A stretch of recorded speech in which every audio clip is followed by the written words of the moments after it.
Hi guys, मैं की कहानियों में एक बार फिर से आप सभी का वेलकम करती हूँ।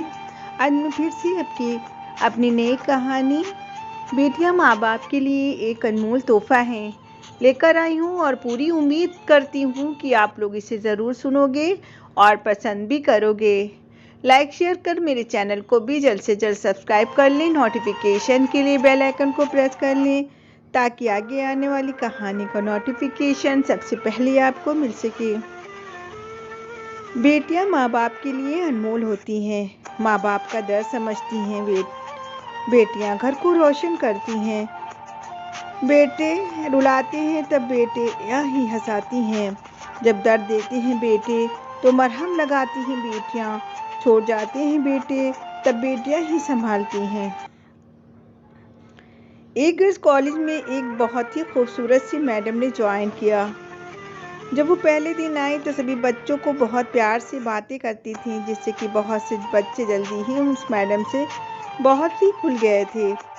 एक दिन प्री पीरियड में बच्चे और मैडम आपस में बातचीत कर रहे थे।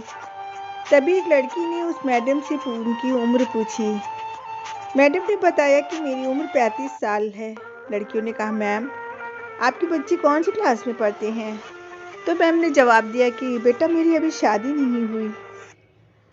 तो एक लड़कियों को हैरत हो रही थी कि इतनी खूबसूरत मैडम और अभी शादी नहीं हुई। एक लड़की ने उनसे पूछ ही लिया, मैम आपने अभी तक शादी क्यों नहीं की? जवाब में मैम ने कहा कि मैं तुम्हें एक कहानी सुनाती हूँ।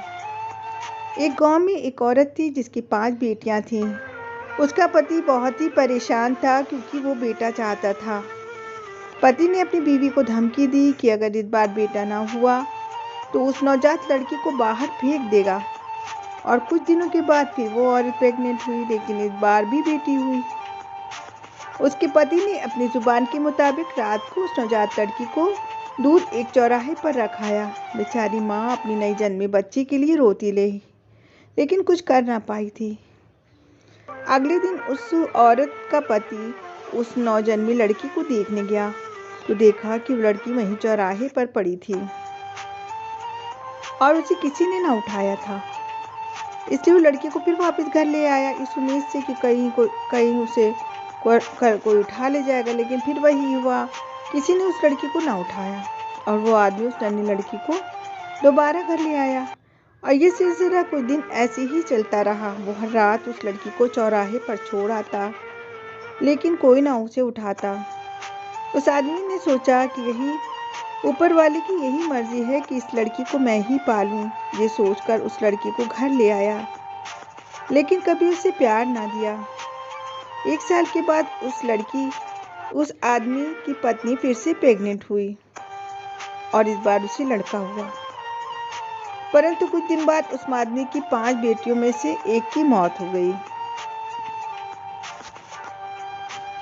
फिर उसके बाद उस औरत के एक एक करके 5 बेटे हुए, लेकिन हर बेटे के बाद एक बेटी की मौत हो जाती। अब उस दंपति के 5 बेटे और एक ही बेटी बची। जिस बेटी से बाप अपनी जान छुड़ाना चाहता था, जिसे चौराहे पर छोड़ आया था, सिर्फ वो ही बेटी अब जिंदा थी। सब बच्चे बड़े हो गए और माँ की मृत्यु हो गई। उस आदमी के जितने भी लड़के थे उसे छोड़कर दूर शहर में बस गए थे और कभी कभार ही आते। वो आदमी अब बिल्कुल बूढ़ा हो चुका था और अपनी देखभाल भी खुद से ना कर सकता था। फिर मैम ने कहा कि तुम लोग जानते हो कि उस लड़की को वो बाप चौराहे पर छोड़ आया था, वो कौन है? वो मैं ही हूँ। मेरे पिता अब इतने बूढ़े हो चुके थे कि ठीक से खाना भी नहीं खा सकते थे और मुझे ही उनकी देखभाल करनी पड़ती थी, और इसीलिए मैंने अभी तक शादी नहीं की। और मेरे पिता बहुत ही शर्मिंदा हैं, अक्सर मुझसे अपनी उस हरकत के लिए माफ़ी मांगते रहते हैं। मैं सब कुछ भूल चुकी हूँ, आखिर वो मेरे पिता हैं। ये सुनकर सभी लड़कियों की आंखें नम हो गई थीं। उन्होंने अपनी मैम की बहुत ही प्रशंसा की। और सच ही है, बेटियां बाप के लिए भी बहुत ही अनमोल हैं।